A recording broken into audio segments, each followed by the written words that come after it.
안녕하세요. 서울예치과 김기도입니다. 오늘은 그 보더 몰딩은 왜 하는가에 대해서 설명해 보려고 해요. 예, 갑자기 보더 몰딩에 대해서 얘기하는 이유는 저희 병원의 막내 직원이 이 보더 몰딩을 왜 하느냐고 물어보더라고요. 그래서 막내 직원한테 가르쳐 주는 겸 해서 녹음을 해서 녹화를 해서 이제 다른 원장님들이나 혹은 이제 치과 직원분들, 기공사분들 혹은 이제 환자분들한테 이제 설명용으로 쓰면 좋을 것 같아서 녹음을 하고 있습니다. 저 이제 막내 직원은 지금 제 옆에서 제 수업을 같이 듣고 있는데요.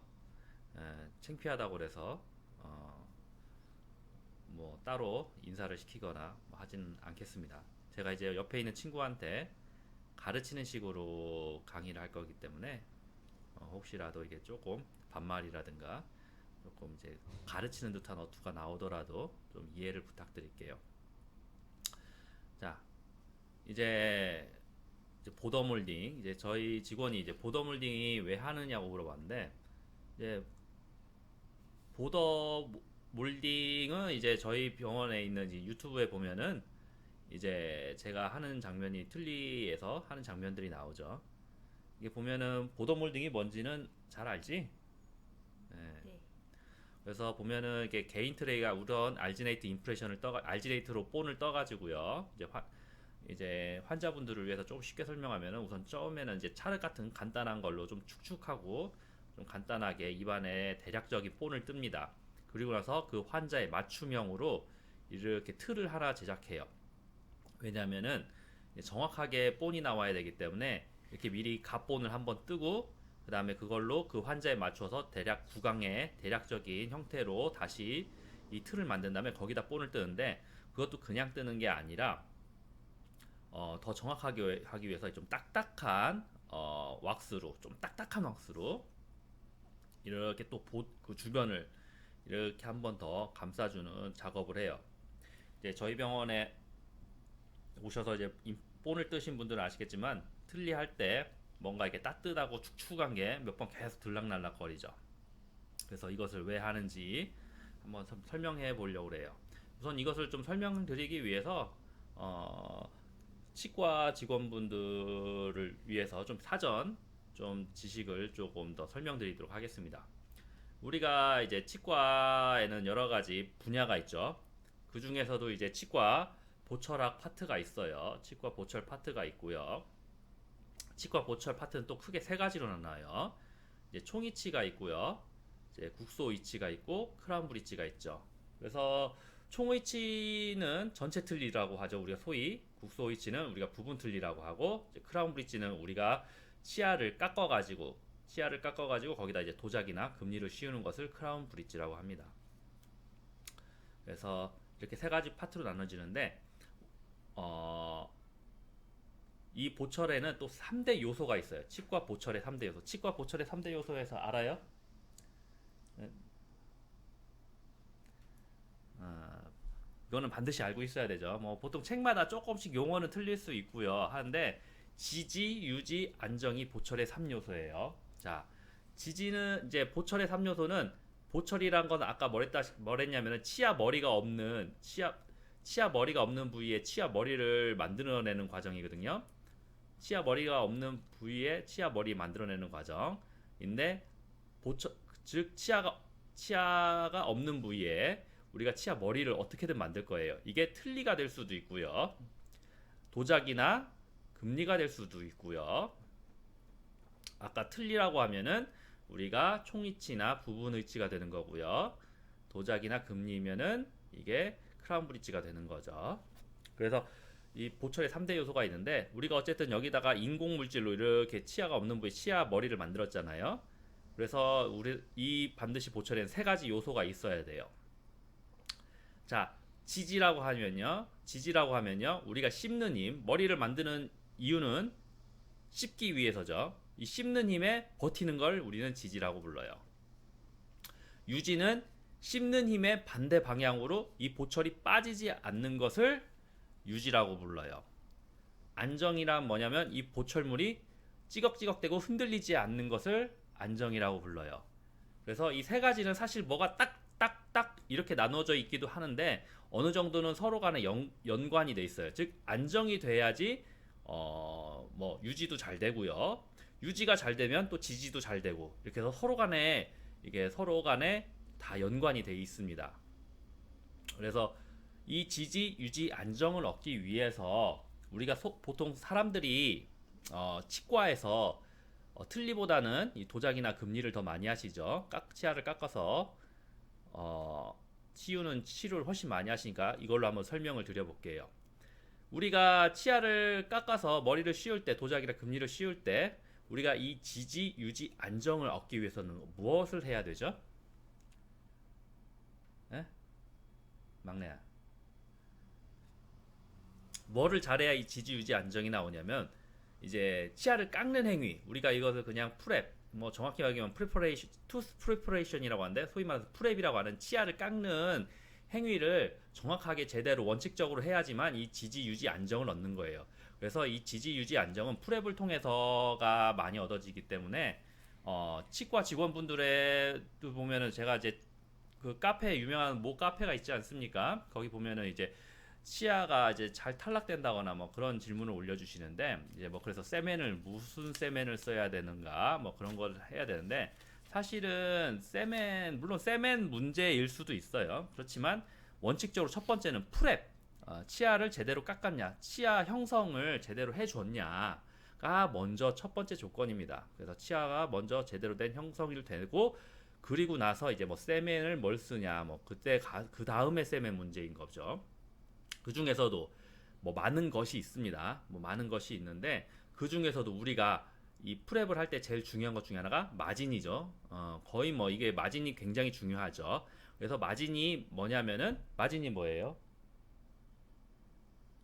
우리가 깎은 치아와 그죠? 치아를 이렇게 깎았다 치면은 치아가 이렇게 깎았다 치면은 이 깎은 치아와 이게 우리가 씌워야 될 도자기나 금리가 만나는 요 면을 마진이라고 보죠. 그래서 이 마진을 어떻게 형성하냐가 매우 중요한데 물론 다른 것도 다 중요하지만 이 마진이 매우 중요합니다. 이 마진이 잘 나와야지만 결국 이 지지, 유지, 안정에 매우 유리한 요건이 되죠. 그런데 이 마진은 어디서 나오는 용어라고요? 크라운 브릿지 용어입니다. 그죠? 그러면 틀니에도 그런 분야가 있겠죠. 그것을 우리는 뭐라고 부른다? 예, 보더라고 부릅니다. 즉 마진이 틀니에서는 보더예요. 그렇기 때문에 보더가 매우 중요하죠. 그래서 보더 형성, 즉 이걸 이제 보더 몰딩이라고 하는데 보더 몰딩은 틀니에 있어서 특히 총이치로 있어서 매우 중요한 역할을 합니다. 그럼 우리가 좀 아까 앞에 말했던 걸 좀 볼까요?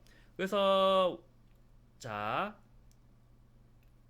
크라운 브릿지는 이빨을 깎아서 거기다가 이제 덮어 씌우는 거죠. 그리고 총이치는 이빨이 하나도 없는 거예요. 그리고 국소이치란 건 뭐냐면 치아가 일부 있는 부분 틀리잖아요. 그렇기 때문에 국소이치 같은 경우는 치아 개수에 따라서 이쪽 영향을 점점 받는 거고요. 치아 개수가 점점 없을수록 이쪽 영향을 좀 더 받는 거예요. 그래서 국소이치는 좀 더 이쪽으로 갈 수도 있고 이쪽으로 갈 수도 있는데 그래서 우리가 좀 더 쉽게 총이치로 설명을 드려볼게요. 자, 그래서 우리가 국소이치보다는 지금 위에 제가 왜 총이치로 설명드렸나 말씀드렸죠. 왜냐? 우리가 보더에 좀 더 초점을 맞춰서 설명드리기 위해서예요. 그럼 보더가 중요한지는 이제 알겠어요. 이제 크라운 브릿지를 생각하니까 보더가 중요할 것 같기는 해요. 그쵸? 이제 그러면 보더가 중요한데 근데 문제가 뭐냐면 마진은 즉 딱딱한 치아에 있잖아요. 그렇기 때문에 우리가 특별히 크게 여기서 고려할 대상은 크게 없어요. 뭐 상황에 따라서 수프라마진 그러니까 치은 위에 잇몸 위에 형성하냐, 잇몸 아래 형성하냐, 아니면 잇몸에 형성하느냐 이 세 가지밖에 없죠. 그거는 이제 환자의 구강 상태라든가 청소 상태에 따라서 결정해주면 되는 거고요. 아니면은 이제 앞니 같은 경우는 앞에서 보이기 때문에 그 라인이 이 선이 눈으로 좀 티가 나면 안 되겠죠. 이 깎은 라인이 그렇기 때문에 뭐 그런 것들을 고민해서 하면 되는데 이 문제는 이 보더라는 건 틀니의 보더라는 건 조금 애매해요. 왜냐하면은 살에 있거든요. 살. 이거는 그냥 깎으면은 바로 여기 그냥 명확하게 본 뜨면 이 선이 나타나는데 문제는 보더는 이 살이라는 게 문제인 거죠. 이 살에 있다는 게 문제인 거예요. 왜냐면 살은 얼마든지 뭐 입을 벌렸다 다물었다 혹은 뭐 볼을 좌우로 움직일 수도 있고요. 입술을 움직일 수도 있고요. 뭐 손으로 이렇게 저렇게 당기면 살은 얼마든지 모양 변형이 가능하죠. 그렇죠? 그렇기 때문에 이 보더는 이게 애매한 거죠. 그래서 우리가 좀 전문 용어로 마진은 이제 크라운 브릿지는 인프레이션 테이킹이라고 하죠. 테이킹. 본을 뜬다고 하면 돼요. 본 뜬다. 근데 보더는 이제 틀니는 우리가 인프레이션 메이킹이라고 불러요. 메이킹. 즉 보더를 그러니까 본을 만들어낸다고 불러요. 본을 만들어낸다. 이거는 의사의 의지와 경험과 어떤 상황에 따라서 의사가 얼마든지 모양을 조절하거나 만들 수 있다는 게 바로 어려운 일인 거죠. 그래서 이거는 객관적으로 좀 수치화가 어느 정도 되지만 이거는 좀 객관적 수치화가 상당히 어렵죠. 의사마다 좀 경험도 틀리고 노하우도 틀리다 보니까 이게 바로 보더가 만들기 어려운 이유예요. 그래도 우리가 어느 정도 뭐 아예 뭐 허벌판에다 만드는 건 아니고 다 나름대로 그 가이드라인, 지식의 가이드라인이 있죠. 그래서 이 가이드라인을 보고 하면 돼요. 자, 그럼 이제 보더를 만들어야지 우리가 틀니에서 지지, 안정, 유지가 얻어진다는 건 대충 감이 오죠. 응? 네. 감이 오죠. 자, 봅시다. 자, 우리가 아까 안정은 뭐라고 그랬죠? 보철물이 흔들리지 않는 거. 유지는 뭐라고 그랬죠? 보철물이 빠지지 않는 거. 지지는 뭐랬죠? 보철물이 씹는 힘에 버티는 거죠. 자, 그럼 우리가 이걸 생각해 봅시다. 이거 그럼 생각해 봤을 때,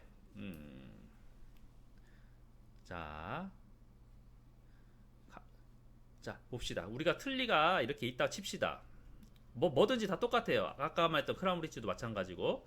어쨌든 틀니가 이렇게 살이 잇몸이 이렇게 있을 때 그 틀니가 그 위에 이렇게 덮을 거예요. 치아가 이렇게 있고 이렇게 틀니가 덮을 겁니다. 그죠? 자, 생각해 보세요. 자, 우리가 씹는 힘에 저항하려면 말이죠. 이게 씹는 힘이라고 칩시다. 틀니가 이 씹는 힘에 저항해서 잇몸을 누를 거 아닙니까? 자, 그럴 때 생각해 봤을 때 이 틀니가 면적이 넓으면 넓을수록, 그쵸? 넓으면 넓을수록 이 씹는 힘에 저항하는 힘이 세겠죠. 왜냐? 이거는 제가 많이 얘기하지만 칼이 있잖아요. 칼이 날카로운 면이 있고 뭉툭한 면이 있죠. 날카로운 면으로는 물건을 자를 수 있지만 뭉툭한 면으로는 물건을 못 잘라요. 그쵸? 즉 면적이 넓으면 넓을수록 그 받는 힘을 분산을 시키는 거죠. 이것을 이제 뭐 눈신 효과라고 하는데 우리가 이제 눈신 이제 스키 같은 거나 보드 같은 거 탈 때 판이 넓잖아요. 그래야지 그 넓은 판 위에 발을 올려놔야지 눈 위에서 설 수가 있는 거죠. 이 보드가 넓은 판이 없으면 발이 눈에 푹푹 박히죠. 그런 것처럼 이렇게 받는 힘을 넓게 해줘야 돼요. 즉 안정을 얻기 위해서는 교합의 씹는 면 쪽으로 넓어야 돼요. 그쵸? 이렇게 해서 안정을 얻는 거예요. 자, 그 다음에 유지를 볼게요. 유지를 본다면 유지는 아까 뭐라 했죠? 찌꺽찌꺽 옆으로 흔들리는 거예요. 그 말인즉슨 잇몸이 이렇게 있을 때 잇몸 옆으로 이렇게 틀니가 충분히 잡아줘야 흔들리지가 않는 거예요. 그렇죠? 그래서 유지와 안정을 얻기 위해서는 틀니는 크면 클수록 유리해요. 클수록 유리. 그렇죠? 클수록 유지도 안정도 증가하는 거예요. 그래서 틀니는 커야 돼요. 작은 틀니는 안 됩니다. 그럼 우리가 생각해 봅시다. 그럼 지지는 어떻게 될까요? 지지는 자, 위에 틀니가 밥 먹다가 훌렁 빠지죠. 자, 근데 틀니가 이렇게 잇몸에 놓여 있는데 어떻게 해서 빠지지가 않을까요?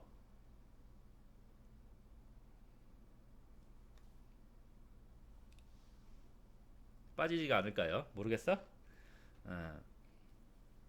뭐 몇 가지가 있는데 우선은 아마 저도 잘 기억이 안 나는데 세 가지가 있었던 것 같아요.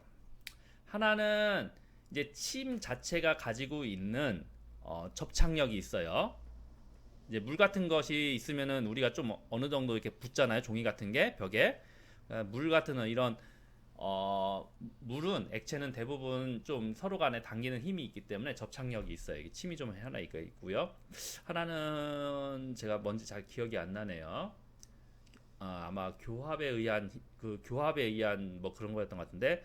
그리고 마지막 하나가 이게 제일 중요한데 틀니가 붙어 있는 가장 큰 힘의 원천은 바로 음압이에요. 음압. 틀니와 잇몸 사이에 미세한 공간이 있고요. 그 미세한 공간에 공기가 빠지면서 여기에 음압이 발생하는 거죠. 이 음압으로 버티는 거예요. 자, 우리가 음압을 얻기 위해서는 무엇이 가장 중요하죠?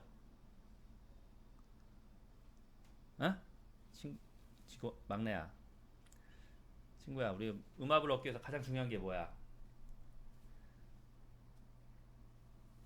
우리가 음압을 평소에 많이 사용하죠. 평소에 많이 사용해요. 음압을 평소에 우리가 욕실이나 아니면 거울 같은데 물건을 붙일 때 쓰는 이 바로 이거 이 뭐라고 부르죠? 음압, 이게 뭔지 모르겠네 이게.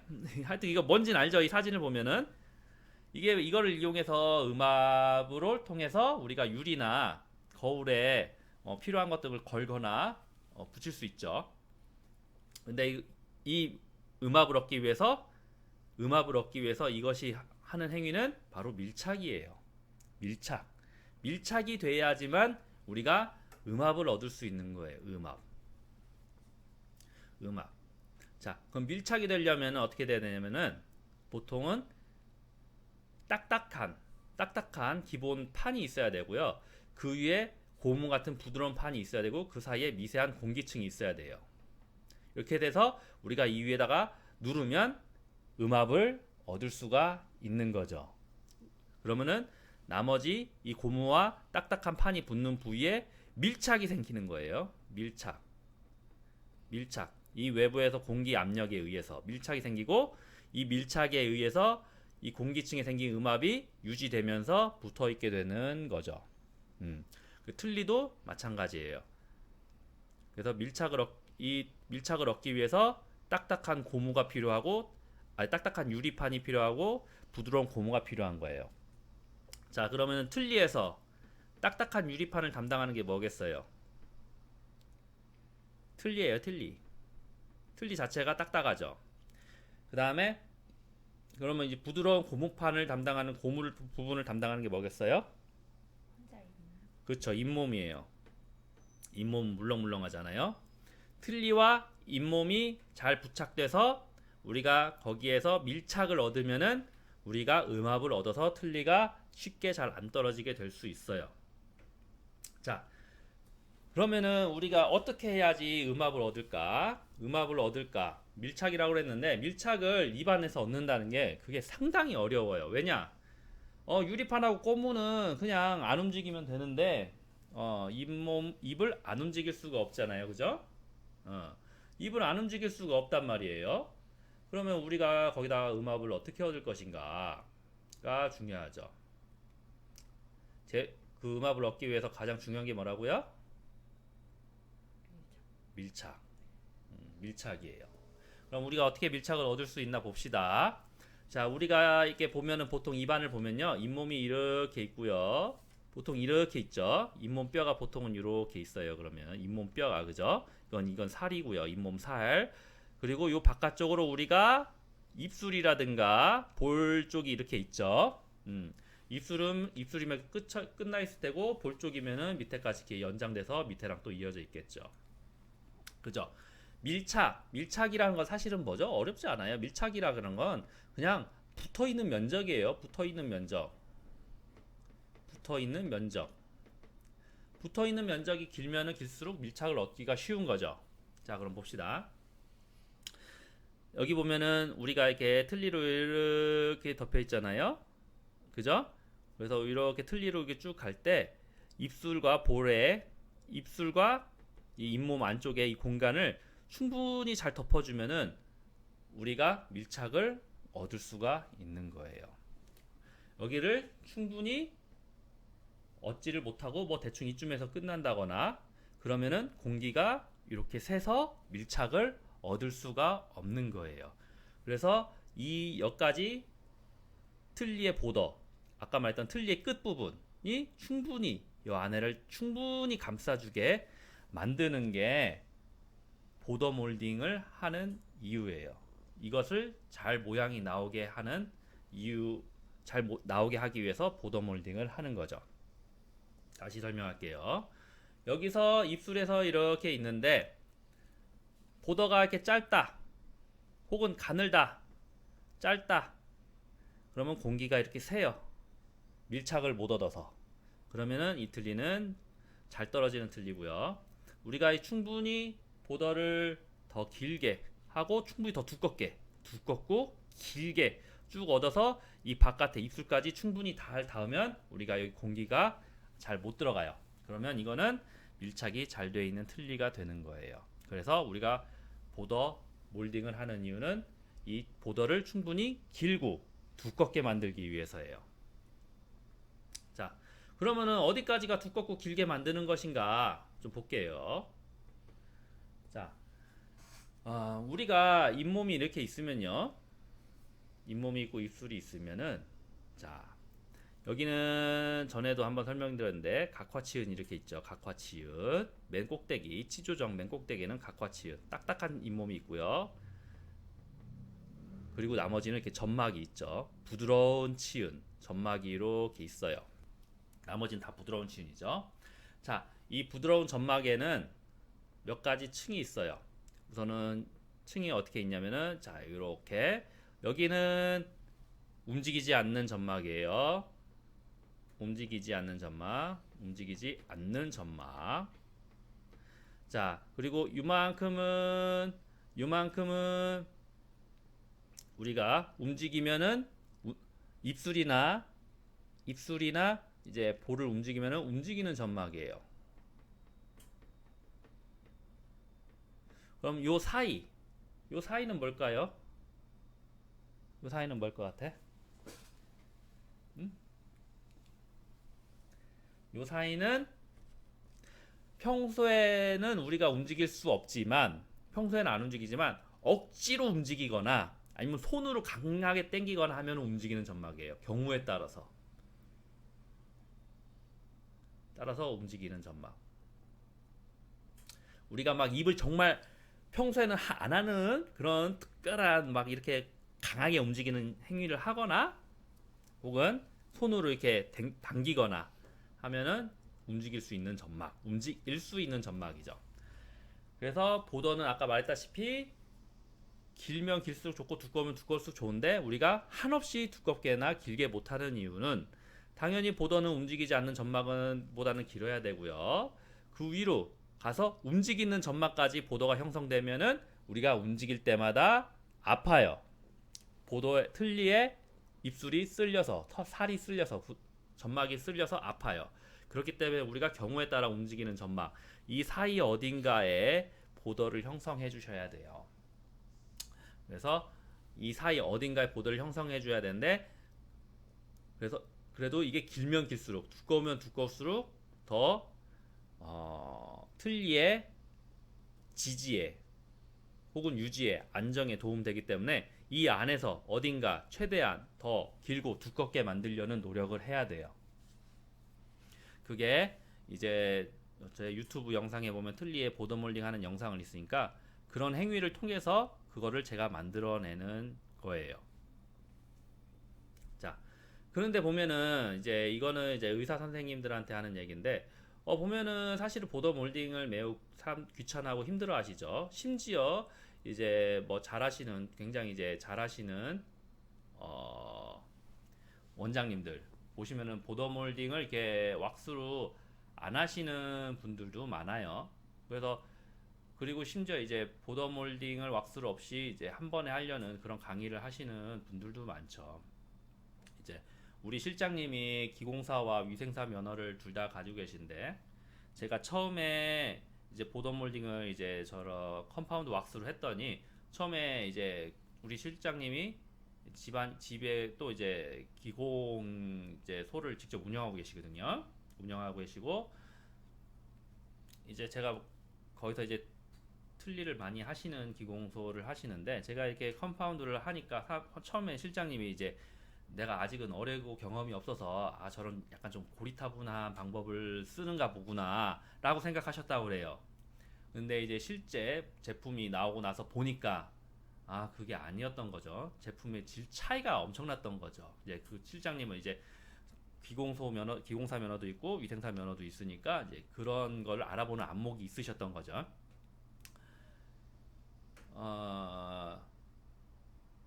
근데 사실은 그 말인즉슨, 사실 실장님네 틀니를 많이 하시는데 주변의 대부분의 원장님들이 보더 몰딩을 안 하신 채로 의뢰를 한다 이거죠. 의뢰를 하니까 사실은 기공사분들 입장에서는 의사가 의뢰를 안 하면 뭐 해볼 수 있는 경험이 없지 않겠습니까? 의사가 의뢰를 안 하면은 기공사분들이 스스로 뭐 가서 자기가 보더 몰딩 할 수는 없는 거니까. 그래서 기공사들의 분들의 어떤 지식의 한계는 어쨌든 거래하는 의사에 따라 달라지는 거죠. 그리고 이제 보면은 아까도 말했다시피 또 굉장히 또 잘하시는 원장님 중에는 보더 몰딩을 좀 어느 정도는 안 하시는 분들도 있어요. 근데 이거는 그렇게 생각하시면 안 돼요. 이거는 그러니까 안 해도 된다고 생각하실 수 있는데, 잘하시는 분은 안 하셔도 돼요. 경험이 많고. 그 생각해 보면은 우리가 이제 보더 몰딩을 안 해도 된다고 강의하시는 분들이 보면은 뭐 하시는 분들이냐면은 이제 보철과를 수련하시고 나서 이제 보철학과 교수로 계시거나, 혹은 보철과를 수련해서 이제 보철 쪽으로 계속 깊게 연구하시고 석박사 하시고 계속 정말 깊이 있게 보철을 다루신 분들이잖아요. 그분들은 그 보더 몰딩을 따로 왁스로 안 하시더라도요, 보더를 그 에러를 스스로가 만들어낼 수 있는 그런 모든 여건이, 안목이라든가 경험이 다 농축되어 있기 때문에 그렇게 하시는 거예요. 즉 초보 원장님들이 보도가 어딘지도 모르고 보도가 어떻게 생겼는지 이해도 못 하시는데 따라 하실 수 있는 게 아니라고요. 그분들이 많이 보더 몰딩을 해봤기 때문에 하실 수 있는 거예요. 이제 제 영상에도 보면은 이제 보더 몰딩 할 때 아마 중간중간에 설명이 나는데, 저도 예전에 보더 몰딩을 다 했다가 한동안 또 안 했다가 요즘은 또 다시 해요. 상하게, 특히 상하게도 요즘 다시 합니다. 왜 그러냐면은, 우선 보더 몰딩을 왜 초보 원장님들이 하셔야 되냐면, 보더 몰딩을 하시면요, 보더 몰딩을 해야지만 보더가 어떻게 생겼는지 알아요. 보더가 어떻게 생겼는지, 보더가 어디에 있는지. 그렇기 때문에 보더 몰딩을 하셔야 돼요. 제가 저희 유튜브 영상에 보면은 제가 보더 몰딩을 아마 안 하고 한 영상이 있었던 것 같아요. 보면은 아마 제가 거기서 그렇게 설명할 거예요. 이제 보더 몰딩을 자꾸 하다 보면 보더가 어떻게 생기고 보더의 위치가 어느 쯤인지 보이는 안목이 생기고, 그러면 사실은 어느 정도는 그냥 보더 몰딩 없이 러버 같은 걸로 하드나 뭐 그런 걸 이용해서 이제 할 수가 있는데, 그래서 크라운 브릿지 본 뜰 때처럼 우리가 딱 물려놓은 게 아니라, 보면은 계속 입안을 운동시키면서 보더가 어딘지, 거기에 내가 원하는 모양으로 보더가 형성됐는지 계속 운동을 시키면서 보시는 거예요. 그 정도 안목이 생기면 사실은 안 해도 되는데, 저는 다시 요즘 합니다. 이게 제가 그렇게 해봤더니 문제가 한 가지가 생겼는데, 치조정이 많이 흡수된 분에서는 사실 보더의 길이보다도 보더의 두께가 상당히 중요하더라고요. 근데 러버로만 본을 뜨면 이 보더 길이는 제가 원하는 대로 잘 나오는데 보더 두께가 원하는 대로 진짜 잘 안 나오더라고요. 그래서 결국은 밀폐에 실패해가지고 틀니가 유지가 잘 안 되는 경우가 몇 번 경험했습니다. 그래서 요즘은 특별한 일 없으면 그냥 보더를 다 만들어요. 그래야지만 보더 길이뿐만이 아니라 두께도 충분히 만들어낼 수가 있더라고요. 그래서 본인이 이제 틀니에 대해서 잘 모르신다 하시면은 꼭 컴파운드로 보더 몰딩을 충분히 좀 해보시길 바랍니다. 자, 그래서 대충 우리가 왜 보더 몰딩을 해야 되는지 좀 설명이 좀 이해가 가? 내가 왜 이렇게 힘들게 틀니를 만드는지. 예, 옆에 저희 막내 친구가 이해가 간다고 하네요. 뭐 여러분들도 좀 이해가 되셨길 바라고요. 그리고 제가 이거 이제 마지막으로 보너스 하나 더 설명드릴게요. 우리가 아까 밀폐를 얻기 위해서는 밀착이 중요하다고 했죠? 밀착을 얻기 위해서는 뭐가 중요하다고 했죠? 네? 닿는 면적이 넓을수록 좋다고 했어요. 근데 우리가 보면은 이제 입술이나 볼 부위는 이렇게 한번 이렇게 접혀 있거든요. 그렇기 때문에 우리가 닿는 면적을 이렇게 넓게 할 수가 있어요.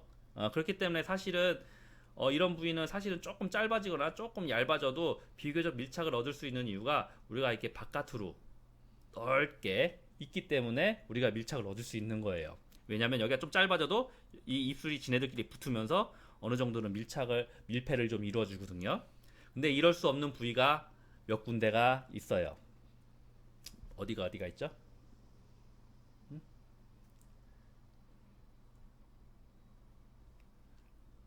자, 위틀리에 같은 경우는 바로 이게 위죠. 이거 위에요. 이게 위인데 위틀리 같은 경우는 여기는 다 볼살, 입술살, 볼살 이렇게 있는데 바로 목구멍 넘어가는 후구치 부위, 후방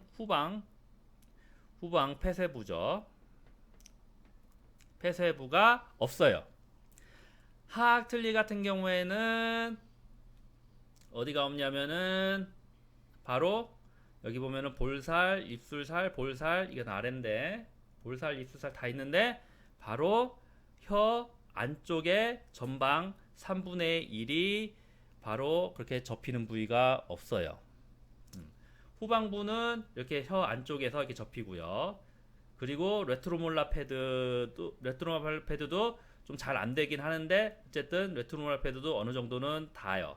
이 레트로몰라 패드는 근데 좀 잘 만들어줘야지만 잘 폐쇄가 되고요. 그래서 뭐 하여튼 따지면은 위 같은 경우는 후방 폐쇄부, 아래 틀니 같은 경우는 혀 쪽 전방 3분의 1이죠. 그리고 레트로몰라 패드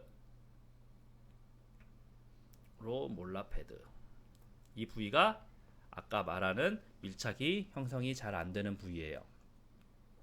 그래서 그러면 우리가 이렇게 살이 접혀 있는 부위가 없어서 여기는 밀착을 얻기가 힘들다고 하는데 그럼 여기서는 밀착을 어떻게 얻을 수 있을까요? 여기는 이렇게 다른 부위는 이런 데는 이렇게 살이 유선형으로 이렇게 접혀 있잖아. 이렇게 접혀 있기 때문에 그죠? 접혀 있기 때문에 우리가 보더가 어느 정도는 좀 짧거나 얇아도 쉽게 밀착을 닿는 면적을 넓게 할 수 있는데 여긴 닿는 면적을 접혀 있는 부위가 아니라 그냥 광활한 부위니까 어떻게 하면 되죠? 그냥 길게 해야 돼요. 그래서 위틀리는 후방 폐쇄부를 길게 하실수록 유리해요. 그리고 아래 틀니는 혀 안쪽 전방 3분의 1의 보더를 두껍게 해줘야지 밀폐에 유리해요. 레트로몰라 패드는 그 모양을 잘 떠서 잘 덮어줘야 돼요. 이 레트로몰라 잘리면은 유지에 매우 취약합니다. 레트로몰라 패드도 잘 본이 나와서 덮이게 해줘야 돼요. 즉 닿는 면적이 넓게 함으로써 해줄 수가 있어요. 근데 이제 문제는 위틀리 같은 경우는 후방 폐쇄부를 무작정 길게 할 수는 없죠. 왜냐면은 우리가 여기에 뭐 소위 뭐 R라인이라고 하잖아요. R라인이라고 해서 뭐 후방 진동 국외선인가 뭐 그런 게 있어서 그 이상을 넘어가면 환자가 구역질을 하죠. 근데 그게 환자마다 매우 모양이 틀려요. 환자마다 위치가 매우 틀려요. 그게 어디 있는지. 그래서 우리가 이 후방 폐쇄를 넓게 하면 넓게 할수록 좋지만 너무 넓게 하면 또 환자가 구역질을 할 수 있기 때문에 이 그 아까 R라인 전방에 형성해야 되는데 이 R라인 전방에 무조건 가까울수록 유지는 좋겠죠. 그래서 이거는 사실 해봐야 알거든요. 뭐 알기가 매우 힘들어요. 그래서 저 같은 경우는 그냥 길게 무조건 길게 한 다음에 환자한테 쉬어보고 구역질 한다 하시면 조금씩 깎아서 해결하죠. 제가 볼 때는 그게 가장 좋은 것 같아요. 뭐 입안에서 뭐 덴처 상에서 뭐 이렇게 R을 해보고 뭐 이렇게 하는 것보다도 그냥 무작정 길게 한 다음에 딱 껴보고 환자가 구역질이 나시면 그때마다 조금씩 쳐서 후방 경계를 맞추는 게 훨씬 더 유리하더라고요. 그래서 내가 왜 이렇게 힘들게 보도몰딩을 하는지 좀 이해가 됐으면 좋겠어요. 알겠지? 그래요. 이제 이 영상을 보시는 다른 의사 선생님들도 만약 초심자시라면 제가 말씀드린 내용을 좀 숙지하셔서 보더몰딩을 좀 하셨으면 좋겠고요.